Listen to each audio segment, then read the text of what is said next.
ಓಂ ವಿಷ್ಣವೇ ನಮಃ. ಓಂ ವಿಷ್ಣವೇ ನಮಃ.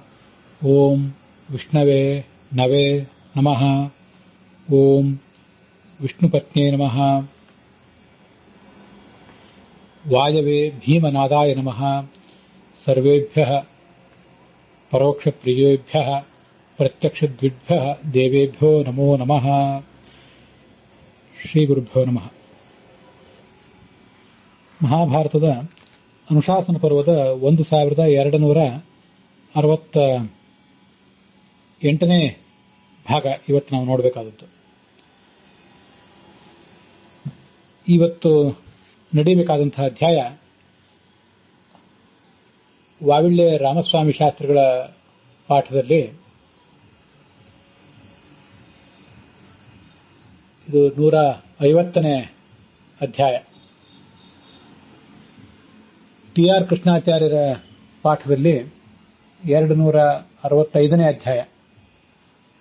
ವೈಷ್ಣವ ಪಾಠದಲ್ಲಿ 248ನೇ ಅಧ್ಯಾಯ. ಉತ್ತರ ಭಾರತದ ಗೀತಾ ಪ್ರೆಸ್ಸಿನ ಪಾಠದಲ್ಲಿ 160ನೇ ಅಧ್ಯಾಯ. ಶಂಕರನ ಮಹಾತ್ಮ್ಯ ಕೃಷ್ಣನಿಂದ ವರ್ಣಿತಾದ್ದನ್ನು ಇವತ್ತು ನಾವು ಕೇಳುವರಿದ್ದೇವೆ. ಅದಕ್ಕಿಂತ ಪೂರ್ವಭಾವಿಯಾಗಿ ಕಳೆದ ದಿವಸ ಈ ದುರ್ವಾಸರ ಕಥೆ ಇತ್ಯಾದಿಗಳನ್ನು ನಾವೇನು ನೋಡಿದ್ವಿ ಅದರ ಕುರಿತಾಗಿ ಒಂದೆರಡು ಅಭಿಪ್ರಾಯಗಳನ್ನು ನೋಡಿಕೊಂಡು ನಾವು ಮುಂದೆ ಹೋಗೋಣ. ಈ ದುರ್ವಾಸ ಮತ್ತೆ ಕೃಷ್ಣ ರುಕ್ಮಿಣಿಯರ ಕಥೆ ಇದನ್ನೆಲ್ಲ ಕಳೆದ ದಿವಸ ನಾವು ಏನು ನೋಡಿದ್ವಿ ಅದು ತಾತ್ಪರ್ಯ ನಿರ್ಣಯದಲ್ಲಿ ಇಲ್ಲ ಅಂತನ್ನೋದನ್ನ ನಾನು ಹೇಳಿದೆ. ತಾತ್ಪರ್ಯ ನಿರ್ಣಯದಲ್ಲಿ ಇಲ್ಲ, ಇದು ಮಹಾಭಾರತದಲ್ಲಿ ಮಾತ್ರ ಇದೆ ಅಂತ ಹಾಗಾದ್ರೆ ಮತ್ತೆ ತಾತ್ಪರ್ಯ ನಿರ್ಣಯಕಾರರಿಗೆ ಮಧ್ವಾಚಾರ್ಯರಿಗೆ ಕೃಷ್ಣ ರುಕ್ಮಿಣಿಯರು ದುರ್ವಾಸರು ತಿಂದು ಉಳಿದಂಥ ಪಾಯಸವನ್ನು ಬಳಕೊಂಡಂಥ ಕಥೆ ಅಭಿಪ್ರೇತ ಅಲ್ಲದೆ ಹೋಗಿದ್ರೆ ಪುರಾಣಕಾರರಾದ ವ್ಯಾಸರು ಮಹಾಭಾರತದಲ್ಲಿ ಕಥೆಯನ್ನು ಹೇಳಿದರೆ ಏಕೆ? ಮತ್ತೆ ಆಚಾರ್ಯರು ಅವ್ರು ಹೇಳಿದ ಮೇಲೂ ಇದನ್ನು ಬಿಟ್ಟರೆ ಏಕೆ ಅನ್ನುವಂಥ ಅನೇಕ ಪ್ರಶ್ನೆಗಳು ಎದುರಾಗ್ತವೆ.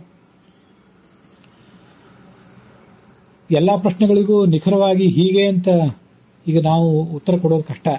ಕಳೆದ ದಿವಸ ಅದನ್ನು ಕೊಟ್ಟಿದ್ದೇನೆ, ಹಿಂದೂ ಕೂಡ ಕೆಲವು ಬಾರಿ ಕೊಡೋ ಪ್ರಯತ್ನ ಮಾಡಿದ್ದೇನೆ. ಕಳೆದ ದಿವಸ ಏನು ಸಂಗತಿಗಳನ್ನು ಹೇಳಿದೆ ಅದಕ್ಕೆ ಪೂರಕವಾಗಿ ಕೆಲವು ಸಂಗತಿಗಳನ್ನು ಈಗ ಹೇಳಬೇಕು ಅಂತ ಪ್ರಯತ್ನ ಪಡ್ತೇನೆ. ವ್ಯಾಸರು ಯಾಕೆ ಆ ಕಥೆಗಳನ್ನು ಹೇಳಿದರು ಅಂತನೋ ಪ್ರಶ್ನೆಗೆ ಈ ಕಥೆಗಳನ್ನ ಈಗಿನ ಮಹಾಭಾರತದಲ್ಲಿ ನಾವು ನೋಡ್ತಿರುವಂಥದನ್ನೆಲ್ಲ ಎಲ್ಲವನ್ನೂ ವ್ಯಾಸರೇ ರಚನೆ ಮಾಡಿದ್ದಾರೆ ಅಂತ ಹೇಳೋದು ಕಷ್ಟ. ವ್ಯಾಸರ ಹೆಸರಿನಲ್ಲಿ ಬೇರೆ ಯಾರೋ ಆ ಕಥೆಗಳನ್ನ ಅಲ್ಲಿ ಸೇರಿಸಿರುವಂಥ ಸಾಧ್ಯತೆ ಇದೆ. ಅನೇಕ ಕಡೆ ಹೀಗಾಗ್ತದೆ. ದುರ್ವಾಸರು ಪಾಂಡವರನ್ನು ಪರೀಕ್ಷೆ ಮಾಡಲಿಕ್ಕೆ ಬಂದದ್ದು, ಕೃಷ್ಣ ಆಗ ಪಾಂಡವರನ್ನ ರಕ್ಷಿಸಿದ ಕಥೆ ಅದೇನು ವನಪರ್ವದಲ್ಲಿದೆ, ಅದು ತಾತ್ಪರ್ಯ ನಿರ್ಣಯದಲ್ಲಿ ಇಲ್ಲ.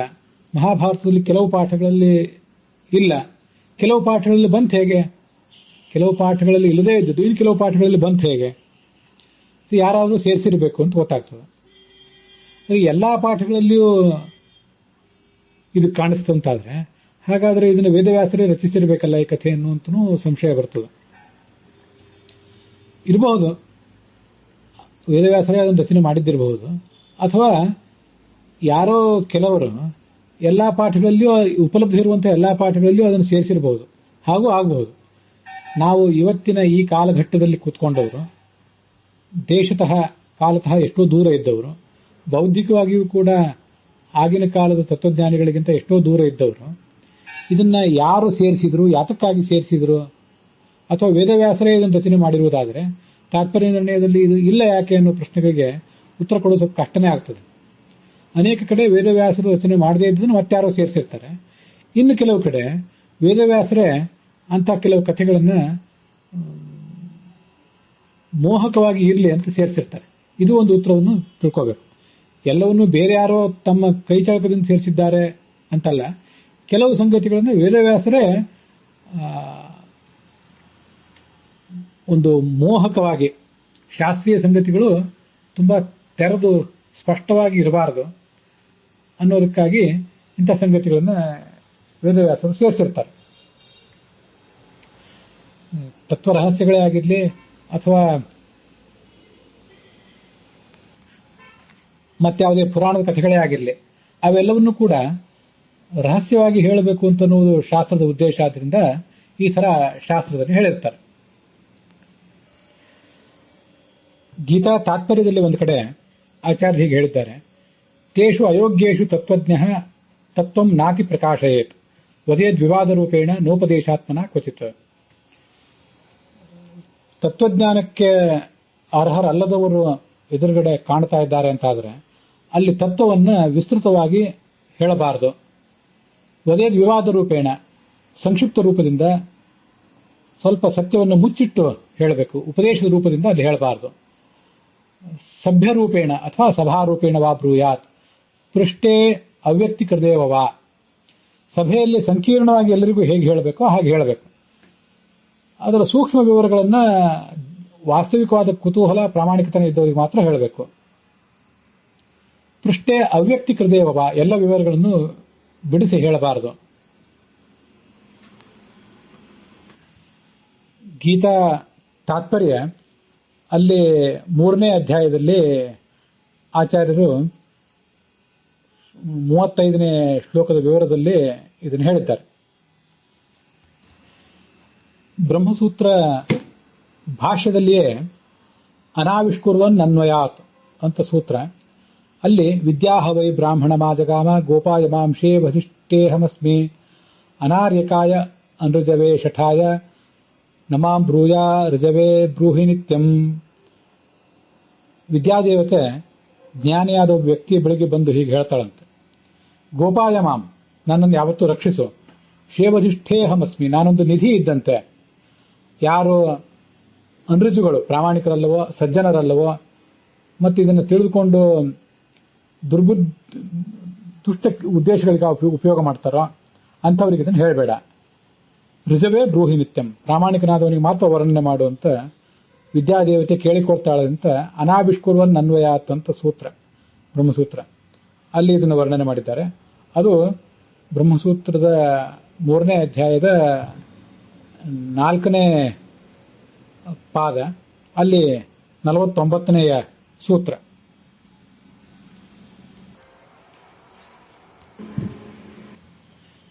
ಇದಲ್ಲದೆ ಭಾಗವತ ತಾತ್ಪರ್ಯದಲ್ಲಿ ಒಂದು ಉಲ್ಲೇಖ ಕಾಣಿಸ್ತದೆ.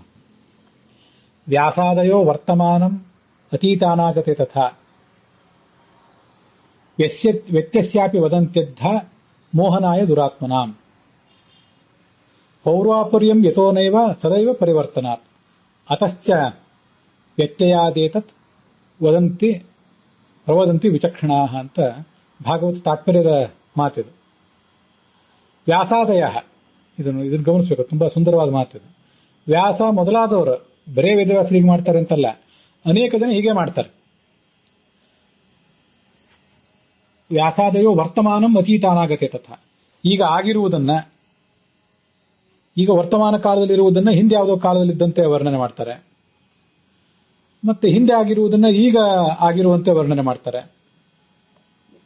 ಯಾಕೆ ಹೀಗೆ ಮಾಡ್ತಾರೆ? ಮೋಹನಾಯ ದುರಾತ್ಮನ, ಶುದ್ಧ ಬುದ್ಧಿ ಇಲ್ಲದವರಿಗೆ ಇದು ಸರಿಯಾಗಿ ಸಿಗಬಾರದು ಅನ್ನೋದಕ್ಕಾಗಿ ವರ್ಣನೆ ಮಾಡಿರ್ತಾರೆ. ಆದರೆ ಒಂದು ಶುದ್ಧ ಬುದ್ಧಿ ಇಲ್ಲದವರಿಗೆ ಸಿಗಬಾರದು ಅನ್ನೋದು ಕಾರಣ. ಮತ್ತೊಂದು ಕಾರಣ ಇದೆ, ಶುದ್ಧ ಬುದ್ಧಿ ಇದ್ದವರಿಗಾದರೂ ಕೂಡ ಇದೊಂದು ಸಂಗತಿ ನಮಗೆ ಗೊತ್ತಿರಬೇಕು, ಪೌರ್ವಾಪರ್ಯಂ ಇಲ್ಲ. ಇದಕ್ಕೆ ಪೌರ್ವಾಪರ್ಯವನ್ನು ಯಾಕೆ ಮಾಡಿರ್ತಾರೆ? ಈಗ ಆಗಿದ್ದನ್ನು ಹಿಂದೆ ಆಗಿರುವಂತೆ, ಹಿಂದೆ ಆಗಿರುವುದನ್ನು ಈಗ ಆಗಿರುವಂತೆ, ಕೆಲವು ಬಾರಿ ಆಗಿಲ್ಲದೆ ಇರುವುದನ್ನು ಆಗಿರುವಂತೆ, ಆಗಿದ್ದನ್ನ ಬಿಟ್ಟು ಬಿಡೋದು, ಇದನ್ನೆಲ್ಲ ಯಾಕೆ ಮಾಡಿರ್ತಾರೆ? ತುಷ್ಟಿದಂತಿಗೆ ಮೋಹ ಬರಲಿ ಅಂತ ಒಂದು. ಮತ್ತೊಂದು, ತಿಳ್ಕೊಳ್ಬೇಕಾದವರಿಗೂ ಕೂಡ ತುಂಬಾ ಪ್ರಯತ್ನದಿಂದ ತಿಳ್ಕೊಳ್ಬೇಕಾದಂತಹ ಒಂದು ಸೂಚನೆಯನ್ನು ಅಲ್ಲಿ ಮಾಡಿರ್ತಾರೆ.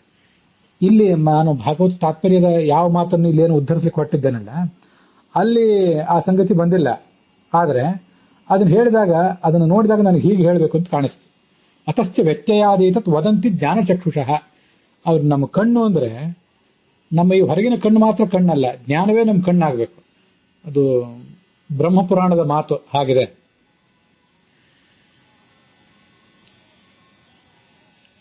ಆಧುನಿಕ ವ್ಯವಸ್ಥೆಯಲ್ಲಿ ಕಾಂಪಿಟೇಟಿವ್ ಎಕ್ಸಾಮ್ ಅಂತ ಒಂದಿರ್ತದೆ. ಅಂತಹ ಪ್ರಸಂಗಗಳಲ್ಲಿ ಒಂದು ತೀರಾ ಸರಳವಾದಂತಹ ವಿಷಯವನ್ನೇ ಆ ಪ್ರಶ್ನೆ ಮಾಡುವವರು, ಪ್ರಶ್ನೆ ಪತ್ರಿಕೆಯನ್ನು ತಯಾರು ಮಾಡುವವರು ತುಂಬಾ ಸಂಕೀರ್ಣವಾದ ಕಾಂಪ್ಲೆಕ್ಸ್ ಆದ ರೀತಿಯಲ್ಲಿ ತಯಾರು ಮಾಡಿರ್ತಾರೆ. ಹಾಗೆ ತಯಾರು ಮಾಡ್ಲಿಕ್ಕೆ ಏನು ಕಾರಣ? ಸರಳವಾದ ಸಂಗತಿಯನ್ನ ಸರಳವಾಗಿ ಉತ್ತರ ಕೊಡ್ಲಿಕ್ಕೆ ಬಿಟ್ಟುಬಿಟ್ರೆ ಆ ಪರೀಕ್ಷಾರ್ಥಿಗಳು ಮತ್ತೆ ಆ ಅಭ್ಯರ್ಥಿಗಳೇನಿರ್ತಾರೆ ನಾಳೆ ಉನ್ನತ ಸ್ಥಾನಕ್ಕೆ ಹೋಗಿ ಅಲ್ಲಿ ಅನೇಕ ಸವಾಲುಗಳನ್ನು ಎದುರಿಸಬೇಕಾದವರು ಅವರೆಲ್ಲ. ಅಂತಹ ಪ್ರಸಂಗಗಳಲ್ಲಿ ಅನೇಕ ರೀತಿಯಾದ ಸವಾಲುಗಳನ್ನು ಅವರು ಮುಂದೆ ಎದುರಿಸಬೇಕಾದ ಪ್ರಸಂಗ ಬಂದಾಗ ಸವಾಲುಗಳೆಲ್ಲವೂ ಒಂದೇ ರೀತಿಯಾಗಿರೋದಿಲ್ಲ, ಒಂದೇ ರೂಪದಲ್ಲಿ ಸವಾಲು ಬರೋದಿಲ್ಲ. ನಾನಾ ಥರದ ರೂಪದಲ್ಲಿ ಸವಾಲುಗಳು ನಮ್ಮ ಕಣ್ಣೆದುರಿಗೆ ಬರ್ತಿರ್ತವೆ.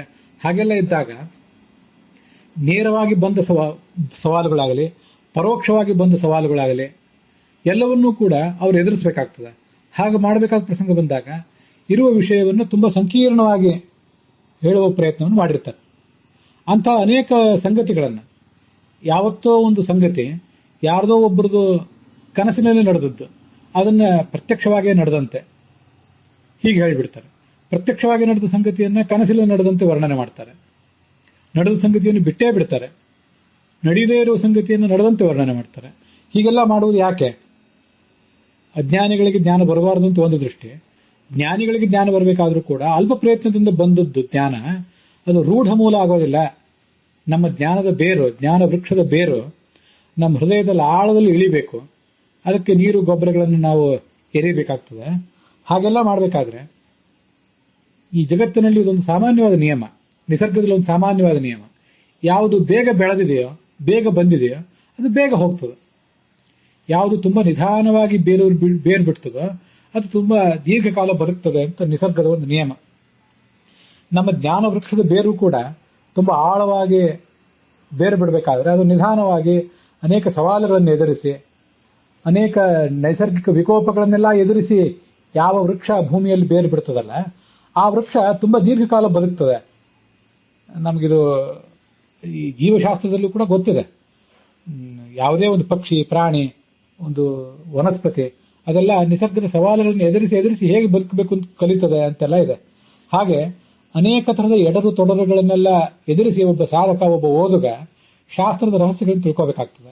ಅಂತ ಸಂದರ್ಭದಲ್ಲಿ ಹೀಗೆಲ್ಲ ಅನೇಕ ಕಥೆಗಳನ್ನ ವ್ಯತ್ಯಾಸ ಮಾಡಿ ಇದ್ದದ್ದನ್ನು ಇಲ್ಲದಂತೆ, ಇಲ್ಲದದ್ದನ್ನ ಇದ್ದಂತೆ ಮಾಡಿರ್ತಾರೆ.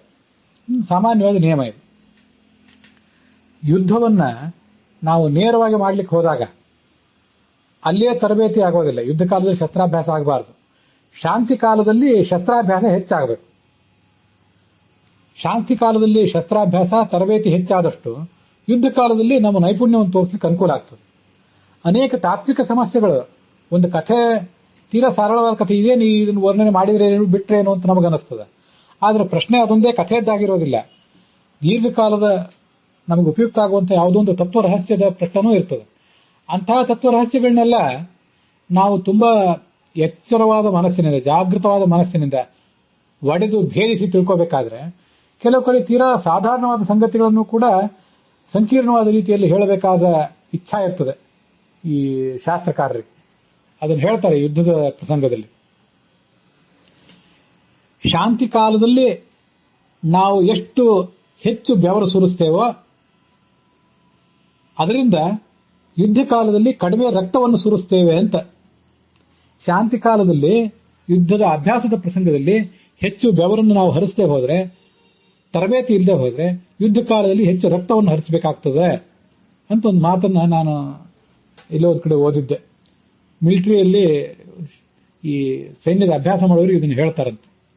ಅಂಥದ್ದೊಂದು ಪ್ರಸಂಗ. ಅದಕ್ಕಾಗಿ ಶಾಸ್ತ್ರಕಾರರು ಇಂಥದ್ದನ್ನೆಲ್ಲ ಹೇಳ್ತಾ ಇರ್ತಾರೆ. ತುಂಬಾ ಜಾಗೃತವಾದ ಮನಸ್ಸಿನಿಂದ ಶಾಸ್ತ್ರಕಾರರು ಅದನ್ನು ಹೇಳಿರ್ತಾರೆ. ಮತ್ತು ಹಾಗೆ ನಾವು ತಿಳ್ಕೊಳ್ಬೇಕು ಅಂತ ನಮ್ಮನ್ನ ಅವರು ನಿರೀಕ್ಷಿಸ್ತಾರೆ.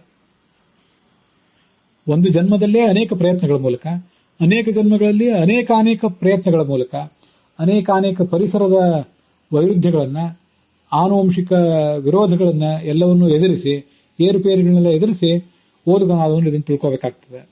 ಅದಕ್ಕಾಗಿ ಹೀಗೆ ಹೇಳಿರ್ತಾರೆ. ಮತ್ತೆ ಈ ದುರ್ವಾಸರ ಕಥೆಯನ್ನು ಕೇಳಿದಾಗ ಒಬ್ಬಿಬ್ರು ಶ್ರೋತೃಗಳು ನಾನು ಈ ಪ್ರಶ್ನವನ್ನು ಕೂಡ ಕೇಳಿದ್ರು. ಹಾಗೆ ಅಷ್ಟು ಹಗುರವಾಗಿ ಲಕ್ಷ್ಮೀದೇವಿಗೆ ಅಪಚಾರ ಮಾಡ್ಲಿಕ್ಕೆ ಸಾಧ್ಯ ಏನು? ರಾವಣನಿಗೆ ಸೀತೆಯನ್ನು ಮುಟ್ಲಿಕ್ಕಾಗಲಿಲ್ಲ. ದುರ್ವಾಸರು ಸೀತೆಯನ್ನ ಚಾವಟಿ ತಗೊಂಡು ರುಕ್ಮಿಣಿಯನ್ನ ಚಾಟಿ ತಗೊಂಡು ಹೊಡೆಯುವುದು ಅಂದ್ರೆ ಏನು? ಅದೆಲ್ಲ ಹೇಗೆ ಸಾಧ್ಯ? ಇದು ರುದ್ರದೇವರ ಅವತಾರರಾದಂತಹ ದುರ್ವಾಸರು ಕೃಷ್ಣ ರುಕ್ಮಿಣಿಯರ ಮಹಿಮೆಯನ್ನು ತಿಳಿಸ್ಲಿಕ್ಕಾಗಿ ಈ ತರ ಮಾಡಿದ್ದಾರೆ ಅಂತ ಹೇಳುವುದಾದ್ರೆ ಆ ಥರಕ್ಕೆ ಬೇರೆ ಮಾರ್ಗ ಇರಲಿಲ್ಲೇನು? ಕೃಷ್ಣ ರುಕ್ಮಿಣಿಯರ ಮಹಿಮೆಯನ್ನು ತಿಳಿಸ್ಲಿಕ್ಕೆ, ಅವರು ಜ್ಞಾನಿಗಳ ಬಗ್ಗೆ ಎಷ್ಟು ವಾತ್ಸಲ್ಯ ಉಳ್ಳವರಾಗಿರ್ತಾರೆ ಅಂತ ತಿಳಿಸ್ಲಿಕ್ಕೆ ಬೇರೆ ಯಾವುದೇ ಮಾರ್ಗ ಇರಲಿಲ್ವಾ? ಇದೇ ಮಾರ್ಗವನ್ನೇ ಯಾಕೆ ಬಳಸ್ಕೊಂಡ್ರು? ಅಥವಾ ಅವರೇ ಅದನ್ನು ಮರ್ತಿದ್ರ? ಹೀಗೆಲ್ಲ ಅನೇಕ ಪ್ರಶ್ನೆಗಳನ್ನ ಎದುರಿಸಿದ್ರು. ಎಲ್ಲಾ ಪ್ರಶ್ನೆಗಳಿಗೂ ನೇರವಾಗಿ ನನಗೆ ಉತ್ತರ ಕೊಡ್ಲಿಕ್ಕೆ ಕಷ್ಟ ಆಗೋದಿಲ್ಲ.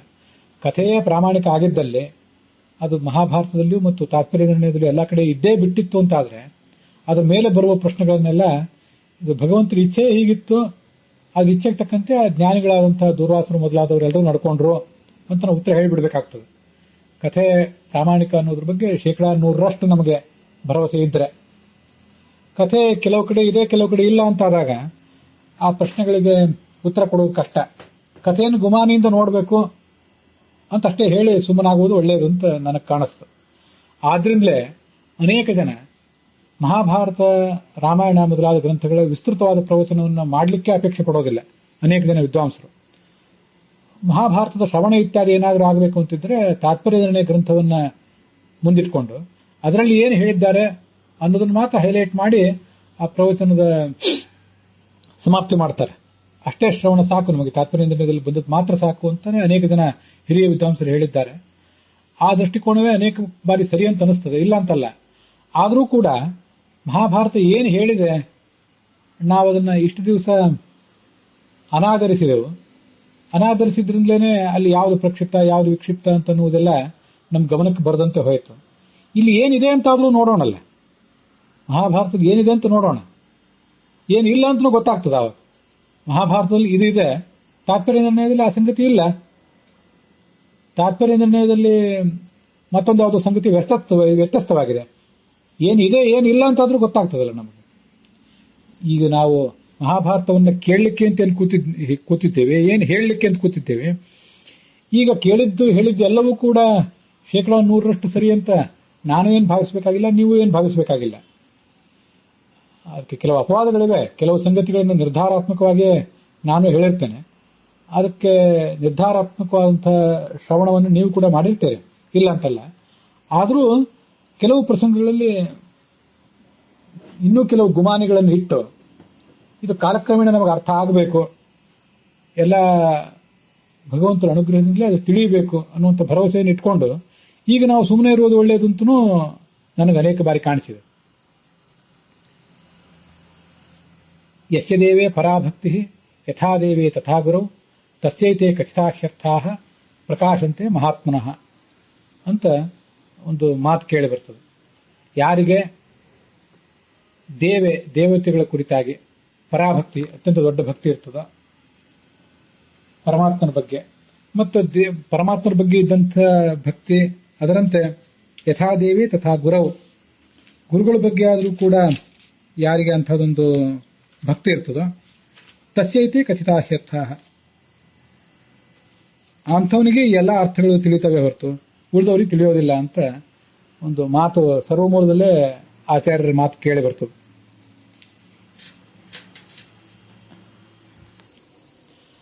ಈಗ ನಡೆಯಬೇಕಾದ ಅಧ್ಯಾಯದಲ್ಲಿ ಕೃಷ್ಣ ರುದ್ರನ ಮಹಾತ್ಮ್ಯವನ್ನು ಹೇಳಿದ್ದನ್ನ ನಾವು ನೋಡ್ತೇವೆ.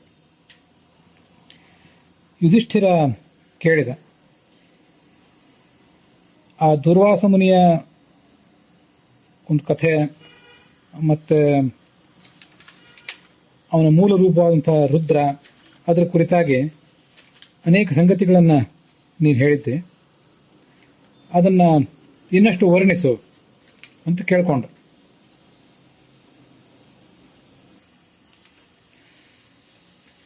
ಯುಧಿಷ್ಠಿರನಿಗೆ ಕೃಷ್ಣ ಈ ಮುಂದಿನಂತೆ ವರ್ಣನೆ ಮಾಡ್ತಾ ಇದ್ದಾನೆ.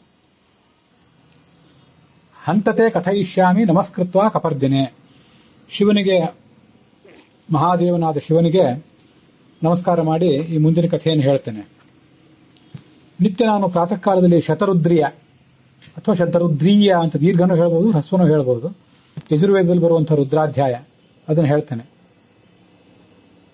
ಚತುರ್ಮುಖ ಬ್ರಹ್ಮ ತಾನು ತಪಸ್ ಮಾಡಿ ಎಲ್ಲಾ ಪ್ರಾಣಿಗಳನ್ನು ಸೃಷ್ಟಿಸಿದ, ಮತ್ತೆ ವೇದಾದಿ ಭಾಗಗಳನ್ನು ಕೂಡ ಸೃಷ್ಟಿಸಿದ, ಶತರುದ್ರೀಯವನ್ನು ಕೂಡ ಸೃಷ್ಟಿಸಿದ.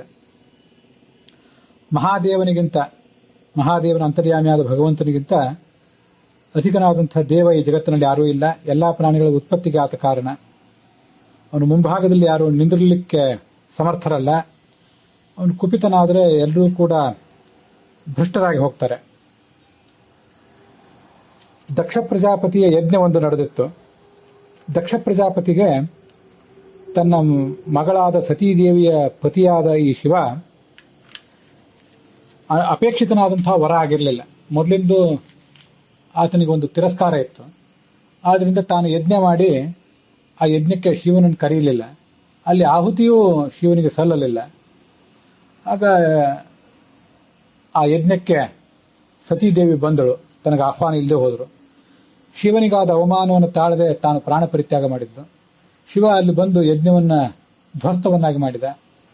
ದೇವತೆಗಳೆಲ್ಲ ಭಯಪಟ್ಟರು. ಎಲ್ಲ ಪ್ರಾಣಿಗಳಿಗೂ ಆತಂಕ ಆಯಿತು. ಗಾಢಾಂಧಕಾರ ಎಲ್ಲ ಕಡೆ ತುಂಬಿ ಹೋಯಿತು. ಋಷಿಗಳು ಶಾಂತಿ ಕರ್ಮ ಇತ್ಯಾದಿಗಳನ್ನು ಮಾಡಿದ್ರು. ದೇವತೆಗಳನ್ನು ಬೆನ್ನಟ್ಟಿದ ರುದ್ರ. ಭಗ ಅಂತ ದೇವತೆ ಅವನ ಕಣ್ಣನ್ನು ಕಿತ್ತಾಕಿದ. ಪೂಷ ಅಂತ ಮತ್ತೊಬ್ಬ ದೇವತೆ ಅವನು ಪುರೋಡಾಶವನ್ನು ತಿಂತಿದ್ದ. ಅವನ ಹಲ್ಲನ್ನೇ ಉದುರಿಸಿದ. ದೇವತೆಗಳೆಲ್ಲ ಶಂಕರನಿಗೆ ನಮಸ್ಕಾರ ಮಾಡಿದ್ರು. ಶತರುದ್ರಿಯವನ್ನ ಜಪಿಸಿದ್ರು ಕೂಡ. ಆಗ ಶಿವ ಪ್ರಸನ್ನನಾಗಿ ಅವರಿಗೆ ಅನುಗ್ರಹಿಸಿದ. ಮತ್ತೆ ಆತನಿಗೆ ಬೇಕಾದಂತಹ ಹವಿರ್ಭಾಗ, ಶಿವನ ಯೋಗ್ಯತೆಗೆ ತಕ್ಕಂತೆ ಸಲ್ಲಬೇಕಾದ ಹವಿರ್ಭಾಗವನ್ನು ಅವನಿಗೆ ಕೊಟ್ಟರು. ಮೊದಲು ಯಾವ ಕಾಲದಲ್ಲೂ ಕೂಡ ಶಿವನಿಗೆ ಹವಿರ್ಭಾಗ ಇದ್ದೇ ಇದೆ. ಆದರೂ ದಕ್ಷ ಪ್ರಜಾಪತಿಯ ಹಠದಿಂದಾಗಿ, ಅಜ್ಞಾನದಿಂದಾಗಿ ಹವಿರ್ಭಾಗ ತಪ್ಪಿತ್ತಷ್ಟೇ. ಅದನ್ನು ಮತ್ತೆ ಎಲ್ಲರೂ ಕೂಡ ಕೊಟ್ಟರು ಆತನಿಗೆ. ಯಜ್ಞ ಪೂರ್ಣವಾಯಿತು. ಯಜ್ಞದ ಸಾಮಗ್ರಿಗಳೇನು ಉದ್ಧ್ವಸ್ತ ಆಗಿದ್ದವು ಅವೆಲ್ಲ ಹಿಂದಿನಂತೆ ಸುಸ್ಥಿತಿಯನ್ನು ಪಡೆದವು. ರುದ್ರ ತ್ರಿಪುರಾಸುರಣ್ಣರ ನಾಶ ಮಾಡಿದ ಘಟನೆ ಕೇಳಿ ಬರ್ತದೆ. ಬಂಗಾರದ, ಬೆಳ್ಳಿಯ, ಕಬ್ಬಿಣದ 3 ಪಟ್ಟಣಗಳನ್ನು ಕಟ್ಟಿಕೊಂಡು ಈ ತ್ರಿಪುರಾಸುರರು ಜಗತ್ತಿನಾದ್ಯಂತ ಹಾವಳಿ ಎಬ್ಬಿಸಿದ್ರು. ಏನು ಆಯುಧ ಪ್ರಯೋಗ ಮಾಡಿದ್ರು, ಯಾವ ಅಸ್ತ್ರಕ್ಕೂ ಶಸ್ತ್ರಕ್ಕೂ ಇಂದ್ರಾದಿ ದೇವತೆಗಳಿಗೆ ಮಣಿಯಲಿಲ್ಲ ಆ ತ್ರಿಪುರರು. ಆಗ ಅವರೆಲ್ಲ ಶಿವನನ್ನು ಪ್ರಾರ್ಥಿಸಿದರು. ಜಹಿ ದೈತ್ಯಾನ್ ಸಹ ಪುರೈಹಿ ಲೋಕಾಸ್ತ್ರಾಯಸ್ವ ಮಾನದ ಅಂತ ಕೇಳ್ಕೊಂಡ್ರು. ಅದರಂತೆ ಶಿವ ಮಹಾವಿಷ್ಣುವನ್ನು ಬಾಣವನ್ನಾಗಿ ಮಾಡಿಕೊಂಡ. ಬಾಣದ ತುದಿಯಲ್ಲಿ ಅಗ್ನಿ ಮತ್ತು ಬಾಣದ ರೆಕ್ಕೆಯಾಗಿ ಯಮ, ಎಲ್ಲಾ ವೇದಗಳೇ ಧನುಸ್ಸು, ಗಾಯತ್ರಿ ಅದರ ಹಗ್ಗ, ಧನುಸ್ಸಿನ ಹಗ್ಗ, ಬ್ರಹ್ಮ ಅದಕ್ಕೆ ಸಾರಥಿ. ಹೀಗೆ ಮಾಡಿಕೊಂಡು ಆ ತ್ರಿಪುರಾಸುರರನ್ನು ಆತ ನಾಶಪಡಿಸಿದ. ಮುಂದೆ 5 ಶಿಖೆಗಳಿಂದ ಕೂಡಿದಂತಹ ಒಬ್ಬ ಬಾಲಕನ ರೂಪವನ್ನು ತಾಳಿದ. ಪಾರ್ವತಿಯ ತೊಡೆಯ ಮೇಲೆ ಆತ ಕೂತ. ಪಾರ್ವತಿಗೆ ಆತ ಯಾರು ಅಂತ ಗೊತ್ತಿದ್ರು ಕೂಡ ದೇವತೆಗಳಿಗೆ ಆತ ಯಾರು ಅಂತ ತಿಳಿಸಬೇಕು ಅನ್ನುವ ದೃಷ್ಟಿಯಿಂದ ದೇವತೆಗಳನ್ನು ಕೇಳಿದ್ದು, ಇವನು ಯಾರು ಗೊತ್ತೇ ಅಂತ. ಇಂದ್ರನಿಗೆ ಆ ಬಾಲಕನ ಪರಿಚಯ ಆಗಲಿಲ್ಲ. ಆದ್ರಿಂದ ಕೋಪ ಬಂತು. ಅವನು ಆ ಶಿಶುವನ್ನು ಕೊಲ್ಲಬೇಕು ಅಂತ ವಜ್ರಾಯುಧ ಪ್ರಯೋಗ ಮಾಡಿದ. ಶಿಶು ಆ ವಜ್ರಾಯುಧವನ್ನು, ಇಂದ್ರನ ತೋಳನ್ನು ಎರಡನ್ನೂ ಸ್ತಬ್ಧ ಮಾಡಿತು. ಉಳಿದೆಲ್ಲ ದೇವತೆಗಳಿಗೂ ಕೂಡ ಈತ ಪರಮೇಶ್ವರ ಅಂತ ಗೊತ್ತಾಗಲಿಲ್ಲ. ಮುಂದೆ ಚತುರ್ಮುಖ ಬ್ರಹ್ಮ ಉಮಾದೇವಿಯ ತೊಡೆ ಮೇಲೆ ಕೂತಂಥವನು ಪಾರ್ವತಿ ಪತಿಯಾದ ರುದ್ರನೇ ಅಂತ ಜಗತ್ತಿಗೆಲ್ಲ ತಿಳಿಸಿದ. ಅದರಂತೆ ಎಲ್ಲರೂ ಕೂಡ ನಾನಾ ಥರದ ಸ್ತೋತ್ರಾದಿಗಳನ್ನು ಮಾಡಿ ಪಾರ್ವತೀಪತಿಯನ್ನು ಪ್ರಸನ್ನಗೊಳಿಸಿದರು. ಅಲ್ಲಿರುವಂತಹ ಆ ಬ್ರಹ್ಮನೂ ಕೂಡ ಉಮಾಪತಿಗೆ, ಅವನ ಅಂತರ್ಯಾಮಿಯಾದ ಭಗವಂತನಿಗೆ ನಮಸ್ಕರಿಸಿದ. ಇಂದ್ರನ ತೋಳು ಸಹಜ ಸ್ಥಿತಿಗೆ ಬಂತು. ಇದೇ ರುದ್ರನೇ ದುರ್ವಾಸ ಅನ್ನುವ ಹೆಸರಿನಿಂದ ನನ್ನ ಅರಮನೆಯಲ್ಲೇ ದೀರ್ಘಕಾಲ ವಾಸ ಮಾಡಿಕೊಂಡಿದ್ದ. ಅನೇಕ ವಿಚಿತ್ರ ಕೆಲಸಗಳನ್ನೆಲ್ಲ ಮಾಡಿದ. ನಾನು ಅವನ ಔದಾರ್ಯವನ್ನು ಸಹಿಸಿಕೊಂಡೆ. ಅವನೇ ರುದ್ರ, ಅವನೇ ಶಿವ, ಅವನೇ ಅಗ್ನಿ, ಅವನೇ ಸರ್ವ. ಸರ್ವವನ್ನು ಜಯಿಸುವಂಥವನು ಅವನೇ ಆಗಿದ್ದಾನೆ. ಅಂತಹ ಮಹಾಪರಾಕ್ರಮ ಅವನದ್ದಿದೆ. ಅಶ್ವಿನಿ ಕುಮಾರರ ರೂಪದಲ್ಲಿದ್ದಂಥವನು ಕೂಡ ಅವನೇ ಆಗಿದ್ದಾನೆ. ಮಾಸ, ಪಕ್ಷ, ಋತು, ಸಂಧ್ಯಾಕಾಲ, ಸಂವತ್ಸರ ಎಲ್ಲವೂ ಅವನೇ ಆಗಿದ್ದಾನೆ. ಧಾತೃವೂ ಅವನೇ, ವಿಧಾತೃವೂ ಅವನೇ, ಸರ್ವಜ್ಞನೂ ಅವನೇ.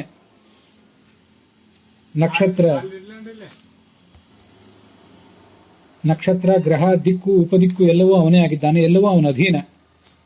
ಏಕಧಾ ಚ ದ್ವಿಧಾ ಚೈವ ಬಹುಧಾ ಚ ಸಯೇವ ಹಿ ಶತಧಾ ಸಹಸ್ರಧಾ ಚೈವ ತಥಾ ಶತಸಹಸ್ರಧಾ. ಅವನು ಏಕರೂಪವುಳ್ಳವನು ಹೌದು, ಎರಡು ರೂಪಗಳುಳ್ಳವನು ಹೌದು, ಭಗವಂತನೇ.